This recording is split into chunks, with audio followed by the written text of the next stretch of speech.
Today on Talk to Me, living in a tent. Right over there, the courthouse. Over there, a church, YMCA. Over there, apartments. And in the heart of it all, a tent city. How many times have we seen this in Victoria? Tents set up in a public place by people who just need a place to live. What's the answer? More shelters? More affordable housing? What about just letting people live in their tents? Well, it depends who you ask. Do you want to keep living in a tent? Oh, no. Goodness, no.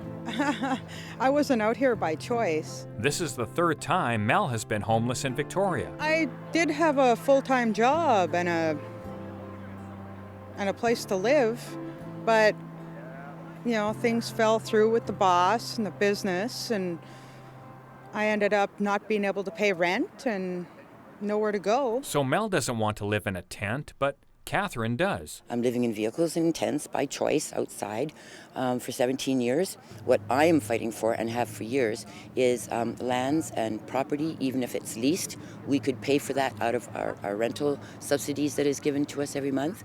And we could pay for that leased land because I do have a home. My tent is my home. And I think that that's one very important component that's being missed here, is that we have homes. We simply need land to put our homes on. Then there's Joseph. He's tired of living in a tent. I was camping in the park by myself. It seems as though the city's actually listening to what's going on here. So I thought I would lend my voice to another voice. I don't want to be camping in the park. I'd like to get off the street. Well, for me, it'd be affordable housing, something other than one of the bug-infested hotels downtown, like an actual home that I could get excited about keeping. Reverend Al Tizik is a longtime advocate for the homeless. The minister announces he's going to open a 24-hour shelter. Not one says he come and talk to the homeless about that. Sit down and, I mean, if it's about us, it's with us.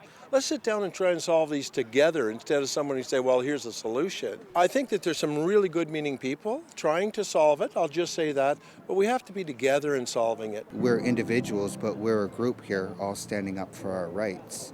And the rights as human beings to live a life that is conducive to our success.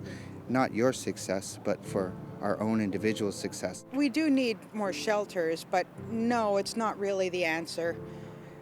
More like counseling for people who are lost in it. The lifers who have been out here for years and years and don't know anything else. What is it like for you being out here? Like sleeping outside in the nighttime, the wintertime? What is that like? I've done it for years. I mean, here in Victoria on the island, it's beautiful. You know, it's not like being homeless in Toronto or Edmonton. The homeless are legally allowed to set up shelter in a public space from 7 p.m. until 7 a.m. It's still dark. It's still freezing. You know, you come outside and you're just waking up and you got a cop. You know, some of them are rude, some of them are nice.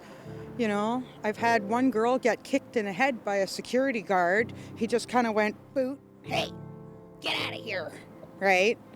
And I'm like, oh my God, and I almost cried, right? Just about. But out here you don't really show weakness. Are you hopeful for the future? Oh yes, there's always hope.